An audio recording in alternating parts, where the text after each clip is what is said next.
Is this the best time to be a sneakerhead? We'll discuss that and some other topics this week on Fire Footwear.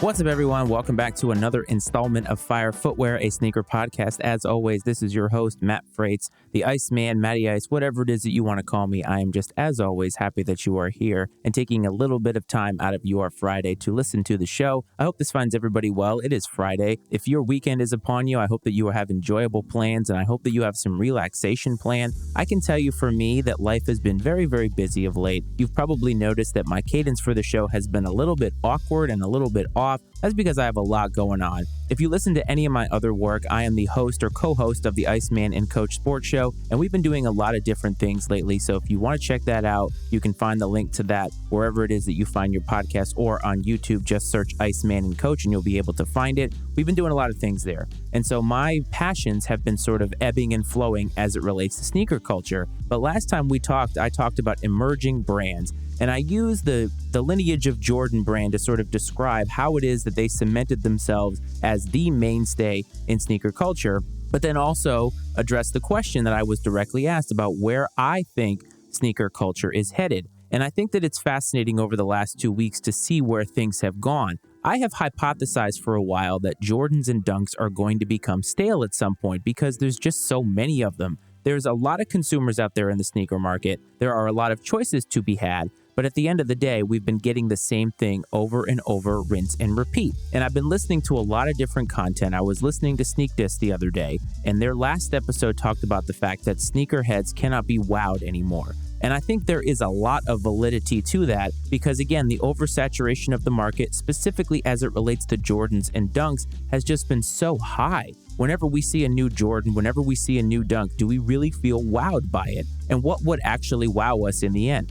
What is going to tip the scales to the point that sneaker culture could actually ascend to the heights that it had ascended to? Don't forget, in 2019, prior to the pandemic, sneakers was obviously at a good place. Resale prices were high, but in my opinion, unless it was a really, really hyped piece that had to have been a collaboration by somebody prominent, I'm talking about Virgil or Travis or somebody like that the prices were actually fairly reasonable, that you could get a Jordan Retro for a pretty reasonable price either at retail or right above retail. That's kind of how resale works. If there's something that the masses want, there's going to be a little bit of a hype for them, but then at the end of the day, you're going to get a more reasonable price for them. And you're going to have to pay maybe a slight premium just to get something. And I'm talking about your standard issue retro Jordan 4s, things like that. Once the pandemic hit, resources were scarce, and then The Last Dance came out, everything changed. The resale market changed because I think as a culture and as a society, we needed something positive to sink our teeth into. Sneakers was a perfect example of that. And I do believe that with The Last Dance, a lot of folks who were not alive during Michael Jordan's run were educated on who he was. And then, of course, you cannot talk about Michael Jordan without talking about the sneakers. And in that documentary, we saw the Jordan 1, we saw the Jordan 3, and we saw the Jordan 11. So I believe that it caught up a lot of young people in the game to who Michael Jordan was,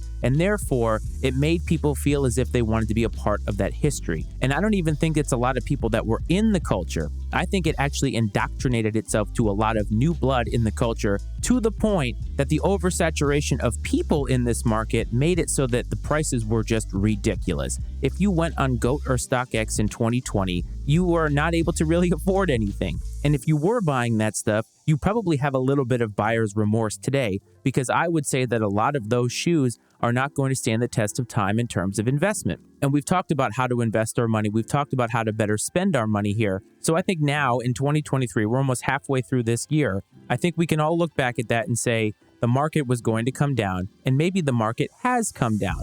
To play into that a little bit more, Nike made some kind of an announcement about how they were going to be shuffling their executive team to sort of better match the wants of sneaker culture. And what does that mean? It means they want to innovate, because there are a lot of things that sneaker culture has not had in a while, and one of them is innovation.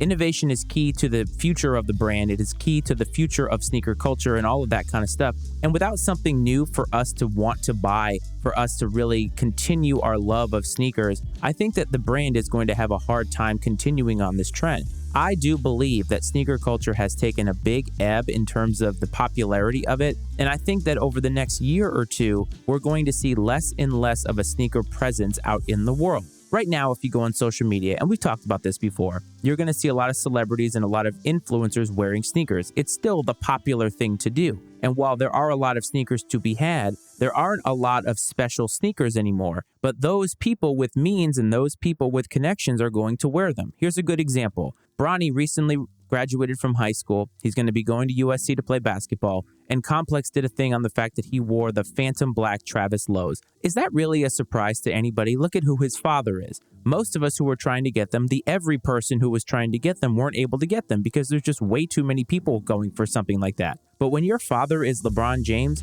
you have the ability to basically get anything that you want. He is the Nike signature athlete right now. So he calls up Nike and says, hey, I need a pair of the Travis Lows, one for me and one for my kid. Boom, he's going to have them at his door, no questions asked. We can't do that. To me, that's not news. But I'm talking about every single person. Where I live in Alexandria, Virginia, there is not much of a sneaker presence, although you do see random people who I would look at, and maybe I'm one of those people in terms of sneaker culture, that you would look at and say, I'm not really sure why they're wearing that. Or I didn't put them as a sneakerhead. And they don't necessarily have to be a sneakerhead, but I think we've gotten to this point where you either are in or you're out. There's no casual wear of Jordans or Dunks anymore because I think that we as a culture have focused on what do people have and what does it mean when they wear them. I know that there's a lot of OGs in the game who want to talk about the fact that you can't wear them to express yourself because at the end of the day, the reason that people wear them is to feel better than other people. And I think there is some validity to that too. I think that that's pretty common. Why do we have a nice car? Why do we buy a nice watch? Because we want to feel somewhat better than other people who don't have what we have. It's consumerism and it's human nature. It's going to happen. But there is an expression in sneakers that I think is warranted. I do believe that expressing yourself through sneakers is something that is very, very healthy and is something that's very valid. Not everybody has a life that they feel is better than other people's. And so what does sneakers do for them? It makes them feel a little bit more confident in their day. There's nothing wrong with that. And I think that we're going to get back to a sense where sneakers are actually a loved item. I think that right now the love for sneakers is twofold. I think there are obviously people who love them for what they are, and there are people who love them for what they can get them. And it doesn't necessarily mean money. Currency doesn't always have to be financial currency. Currency could be street currency. It could be currency within your friend group. It could be currency somewhere, anywhere. Something that gives you a leverage and gives you a sense of superiority to somebody else. People are still wanting that. And for some groups, sneakers are always going to be that. If you're in a group of people for whom sneakers has always been a popular thing, then that's never going to change. But I think on the global landscape of what sneakers are, we are getting away from the idea that sneakers have to be a part of who you are for you to be cool. It doesn't mean anything anymore. It doesn't mean what it used to mean. And this has all changed in the last few years. And so Nike is looking to innovate. They're looking to make something new to capture the eye and the minds, and really most importantly, the wallets of the consumers out there to stay on top of the game. Right now, Adidas is trying to figure out what to do post Yeezy. Right now, if you go on the Adidas Confirmed app, you're going to find a lot of Yeezys up for raffle. Those are going to be gone soon. And Yeezy is going to be a thing of the past. When we make sneaker history books, it will be in there. It has to be in there, but it's going to be gone. Nike has Jordans and Dunks, but again, the popularity for those is waning. There's a lot of them sitting on the shelves because I believe you can only do so much with the same silhouette. And they've done over and over, countless times, the same sort of thing. You can only take colors and switch them around so often. You can only take materials and switch them up so often. At some point, you run out of ideas and you're just retreading something that is a slight variation on something else. Something that Jordans always do is they take something that's popular and they try to make sort of a dumbed down version of it. Right now, I think there's a Jordan 4 that's coming out that looks very, very similar to the Off-White 4s. They're not the Off-White 4s, but hey, you know what? They look the same or they look very, very similar. So some people are going to go after them because it's an aesthetic that I like and it looks very similar to something that I can't get my hands on. I think that that is all very fascinating. I think another part to this is the fact that replica shoes or fake shoes, however it is that you designate them, has had a huge rise over the last 4 years. I've told you, I've been very, very honest with the fact that I buy them for myself. I even at one point was doing review videos of replicas because it really allowed me to hone my chops in content creation. I did know at the end of the day that there was no future to it, and right now, as a sneaker consumer, I have a mix of rep and retail. I'm not really ashamed to say that. You can make an opinion about me as you wish, but at the end of it all, I feel confident in who I am, and I'm very, very confident whenever I tell people, no, these are fake. It doesn't bother me in the least if somebody judges that. It doesn't bother me in the least just to say that out loud. There are a lot of people who don't want to say that out loud. They want people to think that they have the real thing. And I have some hype pieces in my collection, but I will tell you this thing. I do not wear those hype pieces in places that I feel you should be respectful of sneaker culture. I will never wear a fake pair of shoes to a sneaker convention. I will never wear a fake pair of shoes to something that has a legitimacy in the sneaker world. Something where you need to respect the game, respect the people that have been in the game. For my own personal use, I think it doesn't matter. However you want to spend your money, however you want to get shoes that you can't get your hands on, some of them they're not going to make anymore, so it's going to be impossible for you to get them and wear them unless you're going to collect them. But then, of course, you're not going to wear them. And so I think the rise of replica sneakers has made Nike think a little bit differently. They're obviously not selling all the Jordans and Dunks that they want. Obviously, other silhouettes that have been historically popular are not doing as well. I'm looking at you Air Maxes, which, by the way, for me, is a great thing. My wife and I have been cleaning up in the Air Max department, and I think that I have been sleeping on Air Maxes for a long time. And I'm righting that wrong by buying a lot of them. Those big bubble ones, oh my goodness, I love those shoes. They go with just about everything. They pop when they're on your feet, and they're actually comfortable. My wife and I both have a pair now. We are set. So Air Maxes are on my list because I've noticed that they're not on everybody else's list. And this is what's going to happen here. I wonder if all of a sudden now, over the next 2 or 3 years, Nike is going to see a paring down of the people going for these shoes. I think you're always going to get a hype shoe when somebody like Travis Scott comes out with something, and you're going to get those bots and those 2 million people who are trying to go for a shoe. But your garden variety, everyday Jordan 1, Jordan 3, Jordan 4, I think the people are going to be sitting those things out more and more often. And what you're going to get is a more concentrated audience for these shoes, people like me, and probably people like you who are listening to this show. If there's anything that I hope that you take away from the show, it's the fact that we are all here for the love of the shoes. Not for resale, not for anything else, but because we love talking about it and we just love them. And if we all were to congregate in a group one day, we'd all just have a great time talking about shoes, getting to know each other, and wearing the heat that we like. Whether it's real or fake, it doesn't matter to me. You are always welcome in this group, no matter what. And so Nike is trying to innovate. But what are they going to do to innovate? That's really the important question. You can mix up executives, you can change things up in-house in terms of your business model, but what are you going to provide sneakerheads that is going to change the game? Nike has tried to do that, Adidas has tried to do that, and they've both failed in that regard. And they have both fallen back on something that they feel is their bread and butter. Jordans, Dunks, Yeezys. Those things are just always going to sell, but they're not going to sell at the volume that Nike and Adidas need to keep them and buoy them for decades to come. They're going to need to do something else. At some point, the allure of Michael Jordan is going to fade.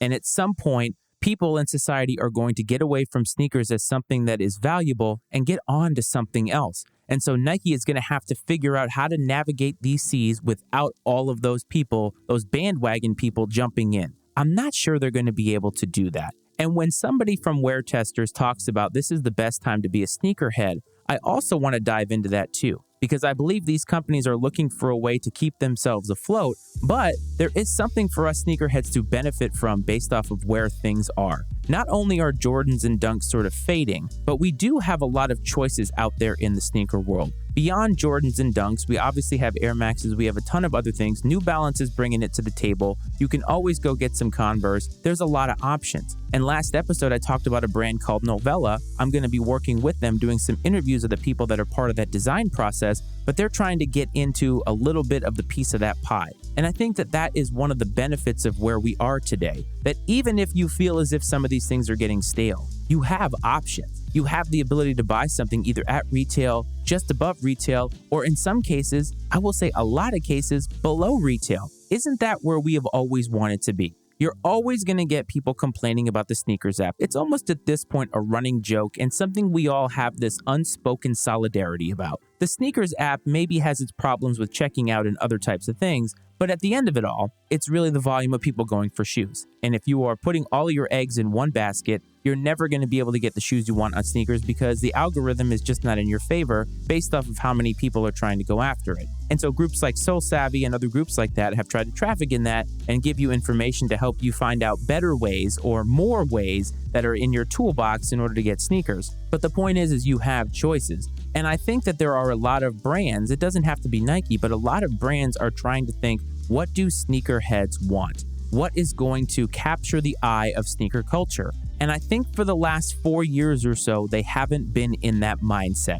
The mindset has just been keep putting out Jordans, keep putting out Dunks, keep putting out Yeezys, and people are going to buy them. And now we, the consumer, are speaking with our money. We are telling them that what they are doing is not good enough. We're not going to stand for QC issues. We're not going to stand for stale colorways. We're not going to stand for you not giving us something else, listening to what we want. And I think if Nike were to go into social media, go on Twitter, go on Instagram, look at some of the comments that are part of the shoes that they are putting out, they're going to find a lot of the direction that they can find. And for us as sneakerheads, that's a great thing. For the brands, these big brands who make billions of dollars, to actually listen to us, the every person, that's a great place to be. And it makes you feel just a little bit a part of the future. And that's one of the things I love about where we are today. So objectively, is it the best time to be a sneakerhead? I'm not sure. I guess it depends on your perspective. Are you somebody who likes having these options like me, and I'm filling out my collection with silhouettes and colorways that people are sleeping on?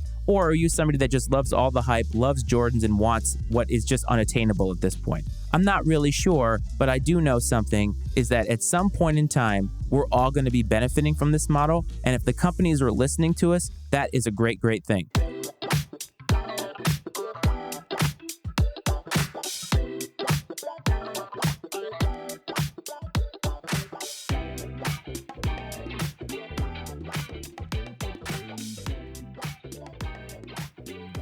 Release of the week, where I try to highlight a shoe that I think that you should know about. It doesn't necessarily always have to be hype. It's just something that I want you to keep an eye on. And I'm going to do a little bit of a turnaround is fair play this week with release of the week. Normally it's about a shoe that is coming out, but I want to talk about a pickup that I recently had. And I want to be perfectly honest with you about the connection that I have with it and why I love it so much. I assume everybody listening knows of this shoe, but I recently got my hands on a pair of McFly Nike SB Dunks. They have been on my grail list since I got into sneaker culture, and I want to give you a little bit of insight as to why. I was born in 1983. That movie came out in 1985 or 1986, somewhere in that time frame. I was 2 or 3 years old. My parents actually took me to see it in theaters. And it was a movie that endeared me for some reason. I loved it, and I still love it today. And it's one of the most quotable movies in my arsenal. I think about all the times that I watched it with my parents, and now, of course, with my mom not being here anymore, thinking about the moments that we watched it together, the bonding that we had through that movie.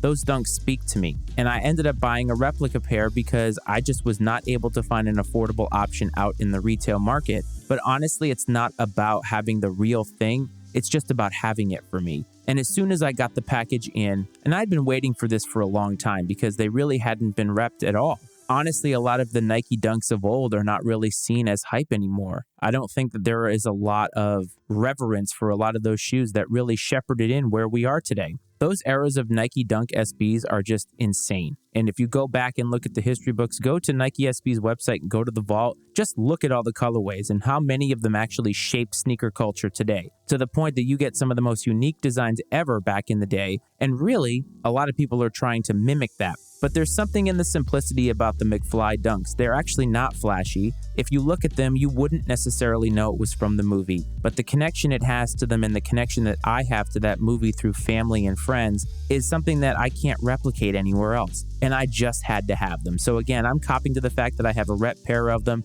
and I'll tell anybody who asks about it. But for me, the personal connection of having them is awesome. And it made me so happy, and it just flooded me with amazing moments, amazing memories. And I hope that you participate in sneaker culture that way. That's kind of the whole point. I think that a lot of people are in it for different reasons, and no shade at what your reasons are, but I know for me, it's a personal thing. A lot of the shoes that I have are connected to a time in my life or connected to some memories that bring me back to childhood. And that's the important part for me. And that's why I think when you look at sneaker culture as a whole, you hope that we continue to get something new. You hope that these companies continue to listen to the culture and at some point shift their mentality from their own pocketbooks to what the culture actually wants, to getting in bed and really learning about the culture, doing their research about the people that are involved. I've always said this on this show, and I say it outside of the show as well. The people are what make sneaker culture, not the shoes. The shoes will always be there in some capacity, but those of us that have the connection with each other over this commodity, that's really where the real magic happens. That's where the culture is actually built and fostered. To me, that's the most important part, and it's the part that I focus on. It's why I do this show. It's why I try and connect with you as many places as I can. And honestly, it's the best part of it. And that's all that I want for sneaker culture. And that's all that I want for you, is that we continue to maintain that love for each other, maintain that love for the shoes, and maintain that connection to this passion that all of us share. So let me ask you, is this the best time to be a sneakerhead? I'd love to hear from you. Reach out to the show. You can find us on Instagram and Twitter at Fire Footwear Pod are the handles for both of those. If you want to email the show, firefootwearpod@gmail.com is the way to do that with any questions or comments. I've received a few. It's always great to hear from you there. If you are listening on Apple and Spotify, please hit that follow button, hit the rate button, give me a few stars. It keeps the show growing and charting. And of course, please support the Matty Ice Media Network for all the other podcasts that we have, including the aforementioned Iceman and Coach Sports Show. If you're a sports person, which a lot of sneaker people are, we are trying to create a show for the every fan. And so anybody that wants to go over there and give us some support, it would definitely be appreciated by me. I hope that this finds everybody well. I hope that this finds everybody safe. And as always, I will see you next Friday. This is Fire Footwear.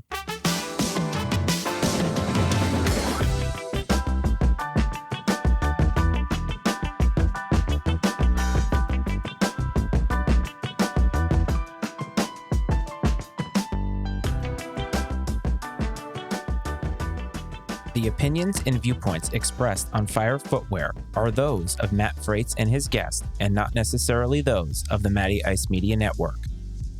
Fire Footwear is exclusively owned by Matt Frates and is brought to you by the Matty Ice Media Network.